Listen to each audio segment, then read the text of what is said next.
Habib ditantang Heri Pras, Habib dikatain kafir. Heri Pras apa? Anda nggak tahu Heri Pras apa? Dia bilang kafir. Biarin aja dia mau bilang kafir, kan bilang apa terserah. Bukan hanya dia yang bilang kafir. Wahabi-wahabi semua bilang anak kafir. Assalamualaikum warahmatullahi wabarakatuh. Kembali lagi di channel Nasrul Sunnah. Teman-teman, saya ingin menanggapi satu pernyataan dari Bahar bin Smith, yang mana ketika itu sedang live ya, kemudian ada yang berkomentar mengatakan, "Babe, ente ditantang oleh Harry Pras, ente dikafir-kafirkan." Kemudian apa kata Bahar bin Smith? Siapa Harry Pras? Saya nggak kenal Harry Pras. Biarin aja mereka kafir-kafirkan anak ya. Wahabi sudah biasa mengkafir-kafirkan anak katanya. Bahkan Indonesia pun dikafirkan oleh Wahabi. Polisi pun dikafirkan oleh Wahabi. Ini subhanallah teman-teman ya. Ini fitnah keji teman-teman ya. Yang berkomentar juga dungu ya. Habibnya yang menanggapi juga dungu. Malah justru menebar fitnah teman-teman ya. Baik, kita simak dulu videonya. Habib ditantang Heri Pras, Habib dikatain kafir. Heri Pras apa? Anda nggak tahu Heri Pras apa? Dia bilang kafir. Biarin aja dia mau bilang kafir, kan bilang apa terserah. Bukan hanya dia yang bilang kafir. Wahabi-wahabi semua bilang anak kafir. Jangankan anak. Indonesia aja dibilang kafir, Togut dibilang kafir, polisi semua dibilang kafir, mau polisinya Islam dia bilang kafir. Kan udah biasa itu. Udah biasa. Alah, karena nggak pernah peduli yang begitu-begitu. Nah, seperti inilah mulutnya teman-teman, orang yang mengaku sebagai cucu Nabi Muhammad SAW, teman-teman ya, berdusta, memfitnah ya. Yang pertama, sejak kapan ya? Tunjukkan videonya. Mana Harry Pras pernah menantang Bahar bin Smith ya? Menantang dalam artian seperti apa? Menantang dalam perkara agama kah? Atau menantang duel? Nggak ada itu. Apalagi dituduh sampai mengkafirkan Bahar bin Smith ya. Apalagi dikait-kaitkan katanya Wahabi sudah terbiasa mengkafirkan saya. Bahkan bukan hanya mengkafirkan saya, tapi mengkafirkan Indonesia katanya teman-teman ya, bahkan mengkafirkan aparat hukum. Ini subhanallah dusta luar biasa teman-teman ya, ini fitnahan luar biasa ya. Dikiranya orang tuh berani bermudah-mudah dalam mengkafir-kafirkan ya. Imam Ahmad bin Hambal pernah ditanya tentang orang yang meninggalkan sholat dengan terang-terangan. Apa kata Imam Ahmad? Apakah orang tersebut kafir? Ketika ditanya, maka Imam Ahmad bin Hambal mengatakan dia tidak kafir sebelum ditegakkan hujah bagi orang tersebut. Bisa jadi orang yang meninggalkan sholat tersebut tidak tahu bahwa sholat itu adalah hukumnya wajib. Lah kalau orang yang jelas-jelas meninggalkan sholat teman-teman tidak berada dikafirkan oleh para ulama, lalu siapa kita ya tiba-tiba bermudah-mudah dalam mengkafirkan ya. Bahkan Rasulullah jelas bersabda, barang siapa mengkafirkan saudaranya atau menuduh saudaranya kafir sedangkan tidak terbukti tuduhan tersebut ada pada orang yang dituduh, maka kembalilah kekafiran itu pada orang yang menuduh. Ini berbahaya teman-teman ya. Sekarang coba simak ya satu video pernyataan dari Ustadz Firanda. Apakah benar ya Salafi atau yang sering dituduh Wahabi itu doyan mengkafir-kafirkan teman-teman ya? Jelas Syekh Muhammad Abdul Wahab mengatakan ada orang pergi ke kuburan Ahmad Badawi, dia minta-minta kepada berhalanya Ahmad Badawi, dia pergi ke Abdul Qadir, kuburannya Abdul Qadir, minta-minta kepada berhalanya Abdul Qadir, kami tidak kafirkan Tidak karena kami mereka kafirkan. bodoh. Ini menunjukkan tidak semua orang terjerumus dalam kekafiran Dikafirkan. paham? Tapi tugas kita menjelaskan ini syirik, ini kufur, ini syirik, ini kufur, harus kita jelaskan sebagaimana penjelasan para nabi. Tapi kalau ada orang terjerumus tidak otomatis menjadi kafir atau Betul. musyrik. Jadi inilah yang kedustaan yang disebar-sebar. Namanya orang-orang salafi suka mengkafir-kafirkan. Saya bilang coba siapa di antara ustaz-ustaz yang suka mengkafir-kafirkan? Tapi kalau menjelaskan ini kekufuran, ini syirik, itu tugas kita. Tapi kita nggak pernah kafir-kafirkan orang. Antum pernah dengar ada ustaz suka kafir-kafirkan orang? Sekarang mereka bilang itu orang-orang Wahabi suka mengkafir-kafirkan orang. Kita dikafirkan sama mereka. Justru saya baca sekarang kita yang dikafir-kafirkan sama mereka. Betul. Iya. Itu katanya mujasimah, itu kufur. Malah kita dikafir-kafirkan sebagian mereka.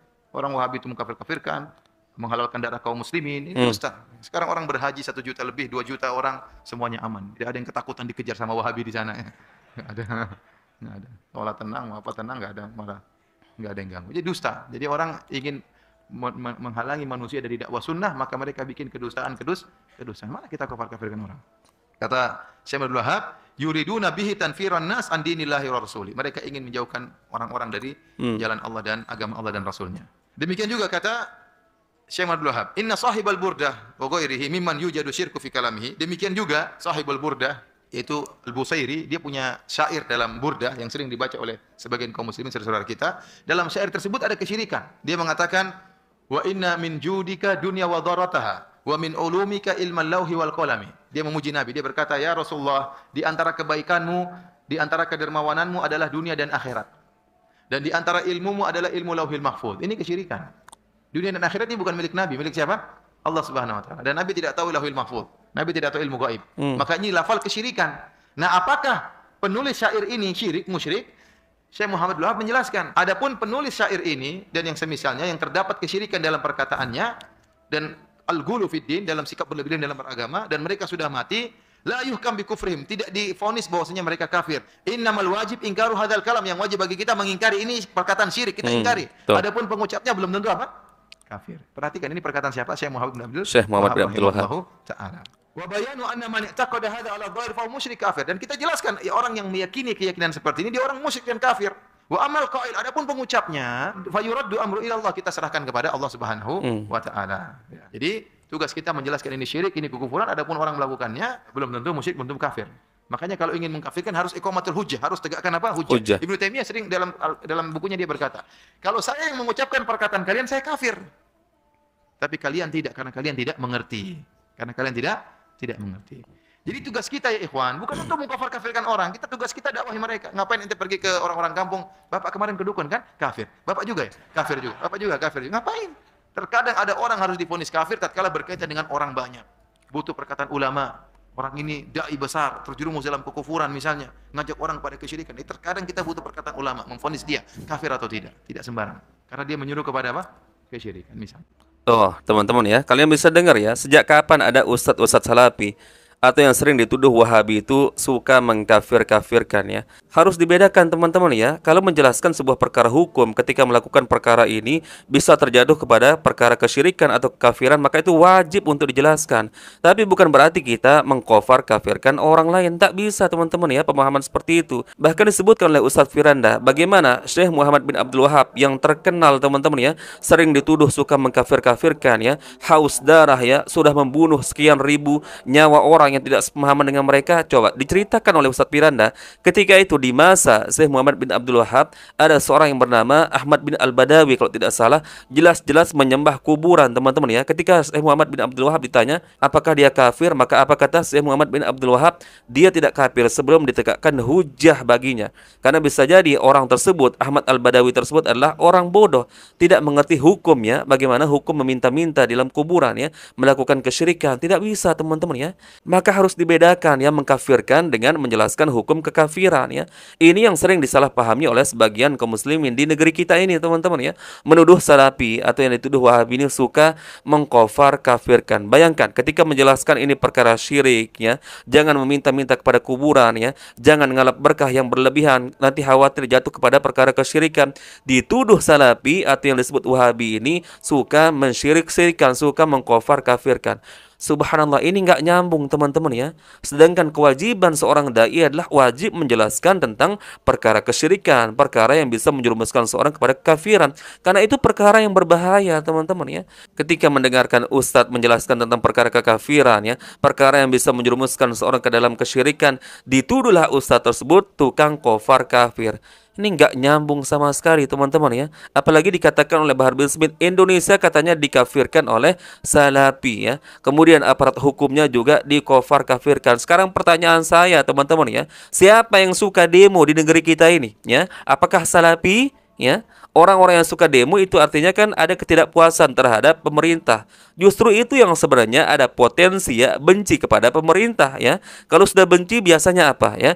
Keluar hujat-hujatan ya. Sebagaimana lisan dia ini, Bahar bin Smith ini yang suka mencaci maki pemimpin teman-teman. Ini yang patut dicurigai ya, suka mengkafir kafirkan pemerintah. Karena banyak sekali videonya Bahar bin Smith ini yang jelas mencaci maki pemerintah ya. Bahkan mencaci maki dengan isi kebun binatang teman-teman ya. Sedangkan dikenal salafi ini teman-teman demo tidak teman-teman ya. Bahkan dikenal taat dengan pemerintah ya. Taat dalam artian ketika perintah dari pemimpin itu tidak bertentangan dengan Al-Quran dan Sunnah. Ketika bertentangan teman-teman kita tidak taati pemerintah, namun kita tidak memberontak juga. Lalu dari mana teman-teman ya tuduhan bahwa salafi itu suka mengkafir kafirkan pemerintah? Subhanallah teman-teman ya. Ini tuduhan keji ini yang besar pertanggungjawabannya di hadapan Allah Azza wa Jalla ya. Coba sebutkan siapa satu kelompok saja teman-teman yang tidak pernah melakukan demo ya, teriak-teriak di depan gedung DPR ya, unjuk rasa atas ketidakpuasan misalkan tentang kinerja pemerintah. Nggak pernah ada ceritanya salafi teman-teman ya mendemo pemerintah ya. Yang mendemo kan biasanya karena ada kebencian, ketidakpuasan tidak ada puasan. Salafi nggak seperti itu teman-teman ya. Meskipun terkadang kita juga merasa kinerja pemerintah tidak baik, tidak pro rakyat, tapi nggak pernah ada yang namanya salafi melakukan demo-demo ya, lempar batu ya, bentrok dengan pemerintah ya, bakar ban ya, sampai menutup jalan ya, sampai membuat masyarakat ketakutan ya, menutup akses jalan ya, orang yang mau menjalankan perekonomian jadi terhambat ya, orang mau ke rumah sakit, orang mau ke pasar untuk berjual beli terhalang. Nggak pernah salafi melakukan demo-demo teman-teman ya. Itu indikasi bahwa salafi itu taat kepada pemimpin, asalkan teman-teman yang diajarkan adalah berupa kebaikan yang tidak bertentangan dengan Al-Quran dan Sunnah. Ketika bertentangan ya perintah dari pemimpin teman-teman, kita tidak taati teman-teman ya. Akan tetapi kita juga tidak berontak. Lalu dari mana salafi dituduh sebagai orang yang suka mengkafirkan pemimpin teman-teman ya, mengkafirkan aparat pemerintah? Subhanallah, ini sebuah tuduhan yang sangat keji teman-teman ya, dan sayang sekali ini keluar dari mulut orang yang mengaku sebagai anak cucu keturunan Nabi Muhammad sallallahu alaihi wasallam. Akan berat pertanggungjawabannya di hadapan Allah Azza wa Jalla teman-teman ya. Rasulullah sallallahu alaihi wasallam bersabda, barang siapa menuduh saudaranya sesuatu akan tetapi sesuatu tersebut tidak terbukti kepada orang yang dituduh, maka orang tersebut akan dilemparkan ke dalam kubangan darah dan nanah sebelum dia rujuk atas perkataannya. Ini berbahaya teman-teman ya, berbicara tanpa bukti ya, asal cocot saja teman-teman ya. Bahkan dalam hadis yang lain Rasulullah bersabda, seorang ketika berbicara tidak mempertimbangkan apa yang dia ucapkan, ternyata itu bisa menjerumuskannya ke dalam neraka jahanam yang jaraknya antara timur dan barat. Jadi hati-hati teman-teman ya ketika berbicara, terlebih menuduh seorang ya, menuduh kelompok ini, menuduh kelompok ini, terkecuali ada bukti ya. Silahkan kalian paparkan buktinya. Kalau ada bukti teman-teman ya, untuk menjelaskan kepada umat, ini sebuah perkara yang berbahaya untuk diikuti. Tapi kalau hanya modal fitnah teman-teman, tunggu nanti balasannya di hadapan Allah Azza wa Jalla teman-teman ya. Maka ini sangat berbahaya lisan ini teman-teman ya. Lisan ini berbahaya teman-teman ya. Terlihat sepele hanya mengucapkan beberapa kalimat, akan tetapi ketika kalimat tersebut berupa tuduhan yang sama sekali tidak terbukti, maka tunggu kelak di hadapan Allah Azza wa Jalla pertanggungjawabannya teman-teman ya. Maka berhati-hati teman-teman ya. Rasulullah mengatakan, man salimal muslimuna min lisanihi wa yadihi ya. Muslim yang baik adalah yang mana orang lain selamat dari lisan dan tangannya. Maka berhati-hati teman-teman dengan lisan ini. Lisan ini bisa menjerumuskan kita ke dalam neraka jahanam, bisa pula memasukkan kita ke dalam surganya Allah Azza wa Jalla. Tergantung bagaimana penempatan teman-teman ya. Ketika berucap sesuatu teman-teman, silahkan dengan bukti, dengan fakta. Jangan asal main tuduh-tuduh teman-teman ya. Ini sangat berbahaya. Innal basar wal fuada kullu ulaika kana anhu mas'ula, kata Allah Azza wa Jalla. Sesungguhnya pendengaran, hati, lisan semuanya akan dimintai pertanggungjawaban kelak di akhirat di hadapan Allah Azza wa Jalla. Maka takutlah berdusta teman-teman ya. Lebih-lebih orang yang sering mengaku dirinya sebagai anak cucu keturunan Nabi Muhammad sallallahu alaihi wasallam ya. Barakallahu fikum, semoga ini bermanfaat teman-teman sebagai sharing-sharing bagi kita. Insyaallah kita bertemu lagi di video berikutnya. Assalamualaikum warahmatullahi wabarakatuh.